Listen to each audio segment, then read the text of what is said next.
Science کی بدولت آپ اور ہم کتنی اچھی زندگی گزارتے ہیں. روزمرہ ہم کئی ایسی سائنسی ایجادات سے فائدہ اٹھاتے ہیں، انجانے میں ہمیں پتہ بھی نہیں ہوتا، اور ہمارے ارد گرد زندگی کا تانا بانا کتنا خوبصورت ہو گیا ہے.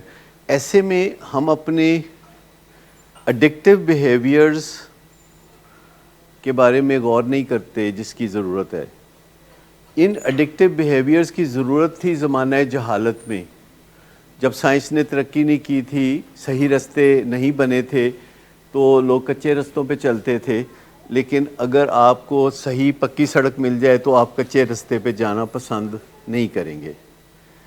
اور ایسے سافٹ ویئر یا ایسے طریقے جس سے ہم اپنی علتوں کو ٹھیک کر سکتے ہیں. کچھ علتیں ہیں جو ہم انہیرٹ کرتے ہیں، کچھ علتیں ہیں جو صدیوں سے رائج ہیں، ہم ان کو علتیں بھی نہیں سمجھتے. کچھ علتیں ہیں جو ہم وقتی طور پر کوئک فکس کے طور پر اپنا لیتے ہیں کیونکہ ہمیں مشکل پڑ جاتی ہے، اور اس مشکل کو ٹھیک کرنے کے لیے، کوئی کام نکالنے کے لیے ہم کوئک فکس میں پڑ جاتے ہیں.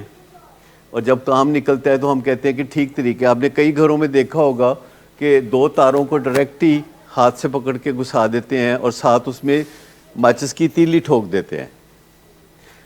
یہ کافی شاندار سا نسخہ نظر آتا ہے. آپ میں سے کتنے ہیں جو اس کو پسند کرتے ہیں؟ نہیں نا؟ تو آپ اسے پسند نہیں کرتے کیونکہ آپ کو پتہ ہے یہ کوئی ٹھیک طریقہ نہیں ہے.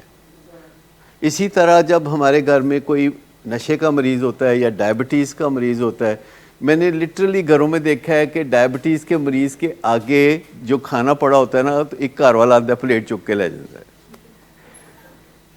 آپ نے کبھی دیکھا ہے کہ ایک بزرگ ہے، بزرگ آدمی نے کھیر کے اوپر جو ہے نظر رکھی ہوئی ہے، اور وہ چمچہ لے کے تو کھیر کو منہ کی طرف لے جا رہا ہے، تو ایک بچہ آتا ہے تو وہ نیچے سے پیالہ غائب کر لیتا ہے، دوسرا آتا ہے وہ چمچہ لے کے غائب ہو جاتا ہے.